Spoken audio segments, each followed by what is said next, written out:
All right, so this is going to be part 2 of section 3.5 on division of whole numbers. So now let's talk about some algorithms. Let's start off with the standard algorithm here. So the standard algorithm, you guys have seen this before. We put this 5 on the outside and this dividend of 135 on the inside. We say 5, goes into 13 2 times. Right, because 5 didn't go into 1. Now, if you wanted to put a 0 right there above the 1, you certainly could. We say 5 goes into 13 2 times. 2 times 5 is 10. You subtract. Bring down the 5. So a lot of times the standard algorithm is taught with that mnemonic device, DMSB. Divide, multiply, subtract, bring down.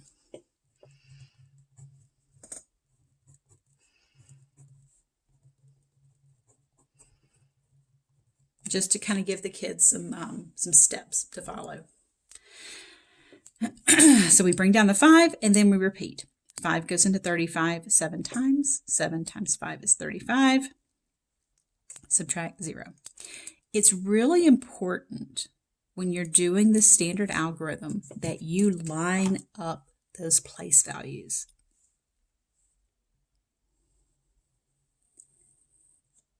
I'm just trying to draw this carefully here. It's very important that those place values get lined up because, as you can imagine, kids and adults tend to get kind of messy. So if these don't line up very nicely, you could have a problem with your subtraction, with your bringing down, and end up with, wrong numbers. And in some instances, you can end up with, wrong quotients as well. So it's important everything line up, and something that you can do is you can use like graph paper of sorts. It's like much bigger grid, and then that way they put 1 digit per square. That kind of forces them to keep everything nice and lined up. Now let me just show you with partial quotients, which is also often called scaffolding, uses repeated subtraction. Let's talk about how the standard algorithm works in terms of these partial quotients. So if this one kind of ignores place value, right? If you line up everything, the place values fall into place.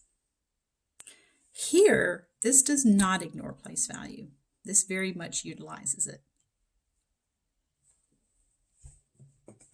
So we say 5 goes into 135. Well, how about, what's the closest I can get to 135? Well, I don't know.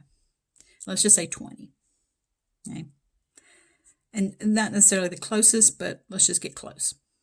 So 20 times, because 20 times 5 is 100.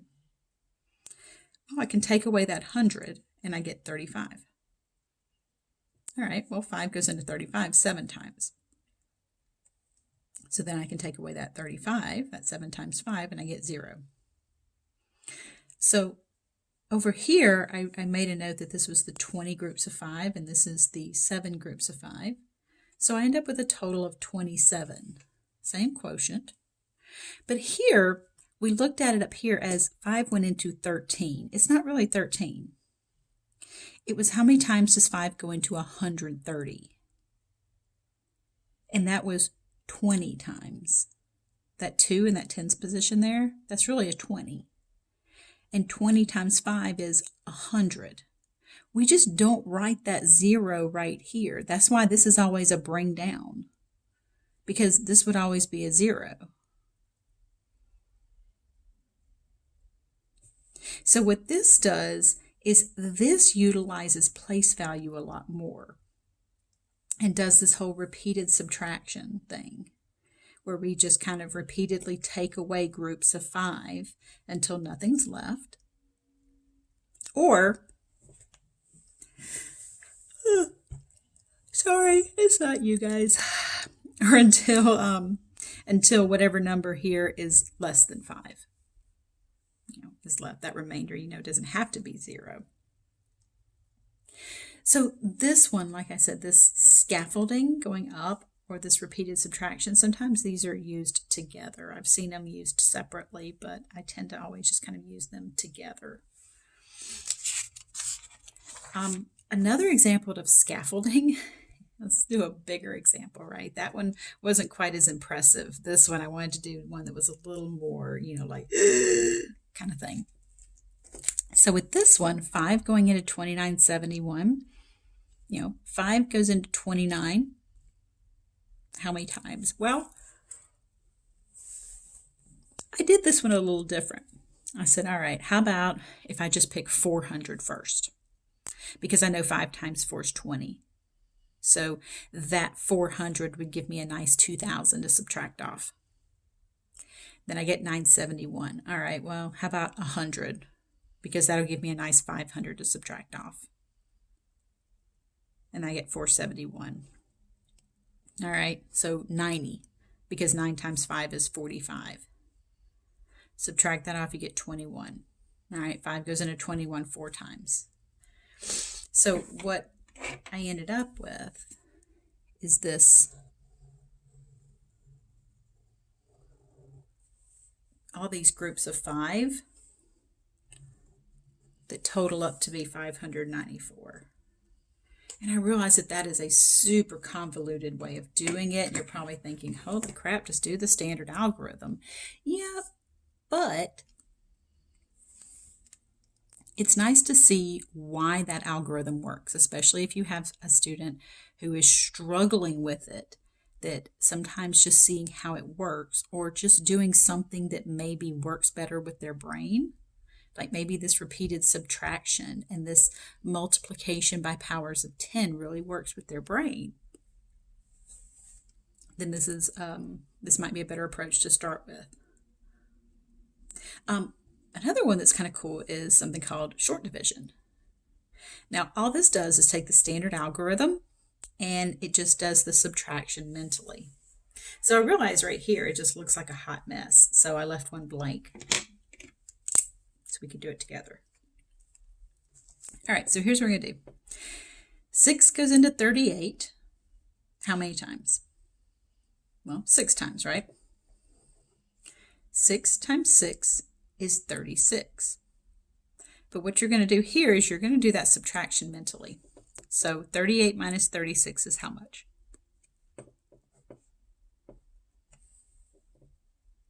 So that's the 2. So I scratched through that to let me know that I did the subtraction, and that was my my difference when I subtracted. Now I'm looking at 24. Right there, 24. 6 goes into 24 how many times? 4. 6 times 4 is 24. When I subtract, I get 0. Be careful. 6 goes into 2 how many times? Well, that's 0. That doesn't mean you should skip that. That's needed. That placeholder is needed. So that's 0. 0 times 6 is 0. You subtract and you get 2. There's your remainder, and there's your quotient. That 0 is necessary. Over here, I said 5 went into 29 5 times. 5 times 5 is 25. So I subtracted the 25 away, and I got 4. And then it was a matter of 47. 5 went into 47 9 times. 9 times 5 is 45. When you subtract that 45 away from 47, you get 2. Then it's 21. 5 goes into 21 4 times. 5 times 4 is 20. You subtract and you get 1. That last number there is your remainder, and the number on top is your quotient. So this one's kind of cool as a shortcut once you've mastered the standard algorithm. All right. We also have base 10 blocks. All right, we love these, right? So I went ahead and explained it as well and tried to And I tried to color code it. Sorry, I lost my train of thought there for a second. So 52 divided by 4 is 13. We're going to start with 52, which we know as 5 longs, 2 units. And I want to split it into 4 equal parts. So I'm going to model this with partitive. Now, we could repeatedly subtract 4 from 52 until nothing is left.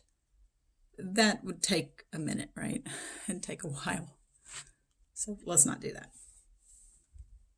All right, in order to split this, which is better known as 52, into 4 equal groups, I don't have enough. Here I've got enough that I can have my 4 groups and I can go plopping 1 long into each one. Here I'm going to exchange this long, because remember, each long in base 10 is made up of 10 of those little units. So I exchanged this little pink long for those 10 pink units. Then it's just a matter of splitting those up. So this is now 12 of these units, and when I split them into 4 equal groups, each one of the groups is going to get 3 units. And again, I tried to color code them so you could see 3 pink, 3 pink, 3 pink. There's 1 pink, so there's a total of the 10 pink ones from the exchange and the 2 black ones that I started with. Inside each group, using a partitive approach, the answer always comes from how much is in each group.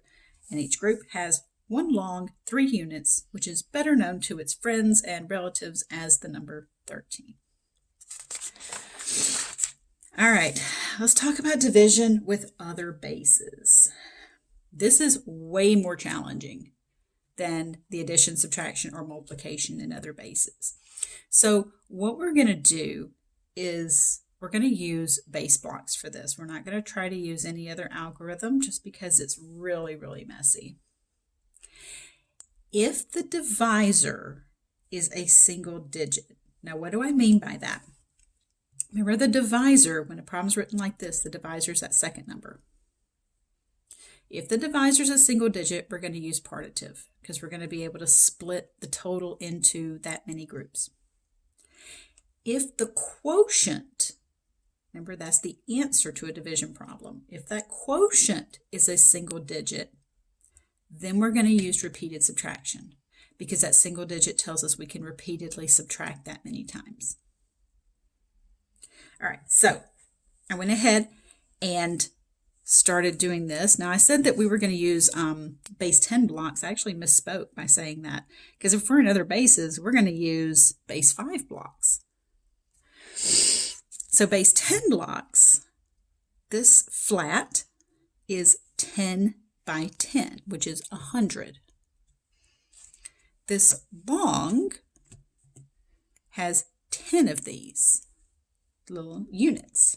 So let's talk about what base 5 blocks look like. Well, they're going to look a lot like base 10 blocks, but they're just not going to have 10 in each direction. They're going to have 5. So we have the ones. Instead of having 10 for your long, a base 5 long would have 5. Instead of having 100, because it's 10 groups of 10, a flat would have 25 because it would be 5 groups of 5. So let's think about those place values for base 5. We have the 1s, the 5s, the 5 squareds, the 5 cubes, and so on. So I went ahead you'll notice for my base 10 blocks that I don't draw in all 100 of these. But for any other base blocks, base 5, base 4, whatever the base is, any other base blocks, I will draw in all of those individual lines just so you can see how many there are. All right, so here's what this is going to look like. 103.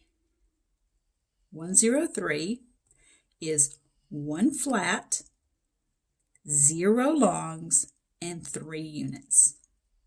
So here's 103 in base 5. We're going to split this into two equal groups. It is partitive because the divisor is a single digit. Okay. So 103. Split into two equal groups. Now you can see right here, I'm going to have to split this, right? Because I don't have enough to split this stuff into two equal groups. So I'm going to have to exchange this flat. Now in base 10, if I exchanged one of these, it would be for 10 of these. But we're in base 5. So I'm going to exchange that one flat that was pink for 5 longs. Now notice, see how I'm highlighting all these 5s? That's because I'm reminding you we're in base 5. So I exchanged that flat that was pink for 5 longs. Now I've got 5 longs, 3 units.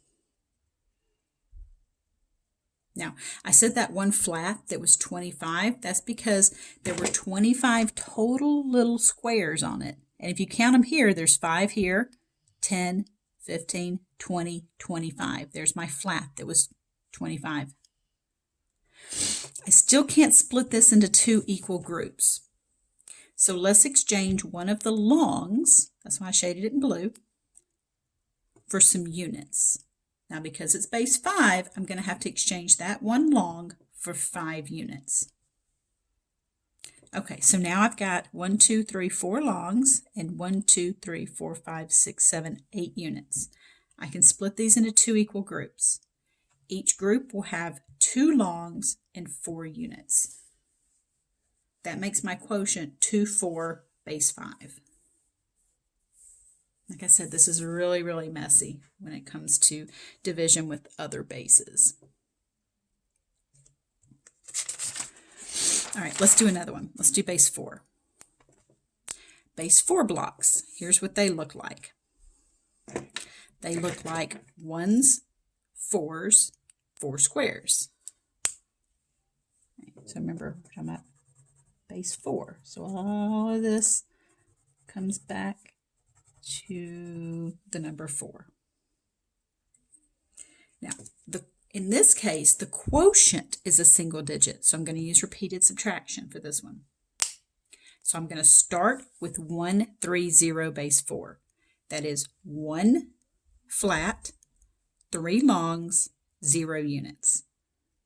So there's 130.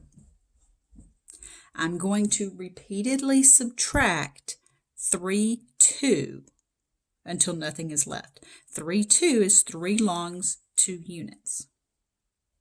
So pause the video, look at what I did, and see if you can figure it out before I explain it. All right, good. Did you figure anything out? Did you pause the video? All right, so over here, this tells me I'm going to have to repeatedly subtract 2 times. I'm going to be taking away 3 longs, 2 units. Well, first of all, you can see I don't have any units to take away, so that's a problem. First thing I need to do is exchange one of those longs for units. Because it's base 4, I'm going to exchange one of those longs for 4 units. So you can see I shaded that one in blue. So I have those 4 units right there. I also am not going to be repeatedly subtracting any flats. I'm just taking away 3 longs, 2 units. So I don't need that flat. So I need to exchange it. It's base 4. So I'm going to exchange this flat into 4 longs. So this flat exchanges for 4 longs. Remember, everything's base 4, so you can see how I've got all those 4s highlighted as a friendly reminder that it's all in base 4. Now, this is still 130. It's still 1 flat and 3 longs, 0 units. They've just been exchanged. They've just been traded down for, other shapes. Now, if I take 3 longs, 2 units, there's one group gone. 3 longs, 2 units, that group's gone. I subtract it twice, nothing's left. So that tells me my quotient is 2.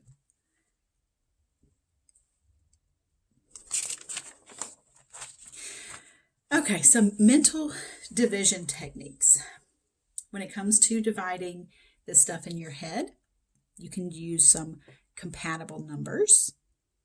Now, if you were to divide this mentally with some compatible numbers, maybe 75 works with your brain. Maybe you just know that that's going to be 25, right? Some people just recognize 75 as being 25, 25, 25. If you don't, then maybe you can play off of knowing 60 and 15. So some people may just recognize that one and just say, hey, I know my multiples of 25. Some people may have to break that up. So either way is going to be great. 232. Now look, this one, the compatible numbers that I used, I had to use subtraction for that one. I didn't have to, I just chose to. So with this one, I used 240 because, 24 and 8. Those are both nice numbers that 8 goes into easily. So this, these compatible numbers can either add or subtract to give you that dividend. But the idea is that, you don't break 75 up into 70 plus 5 because 3 doesn't go nicely into either of those. You can break up the dividend. Now, with this one, it's kind of tricky because, if I looked at 4 into 324, I would see that it's 8 and 1, so it's 81. So that's what would happen in my head because I could see that, 4 times 8 is 32. That would subtract off. I'd bring down the 4. So that's kind of doing the standard algorithm in my head. This one, though, you got to be careful of doing that technique because here, if you did 25 into 50 went twice and then 25 into 75 is 3 times, you'd get 23. But it's not really 23, it's 203 because 25 goes into 50 twice, but then 25 doesn't go into 7. See, here I had 4 going into 4, 8 going into 8, 3 going into 15. Here, 25 going into this 75, it would first have to go into that 7, in which case it wouldn't go into that 7, so you'd have to have a 0 placeholder right there. Just let me go ahead and write that in. So it's really important with this that you are really, really careful as to how you break that dividend up. With that one, it probably would be better to do it as, 25 goes into 5,000 200 times, and then 25 goes into 75 3 times, and then add the 200 plus 3. So a little bit more of a compatible number kind of a thing. So it might be easier to do that into 5,000 plus 75, because then you get 200 plus 3. Oh, look at that. I just did it down there. That's just me. I should look at what I'm doing, right? Because hey, sometimes when I wrote this, apparently I was thinking the exact same thing. So I guess that's good, right? I'm consistent. Dough. All right. So yeah, that finishes up for section 3.5. I know this one's kind of maybe the worst one of all these in chapter 3, especially when it comes to the division and other bases. So if you have questions, you know where to find me.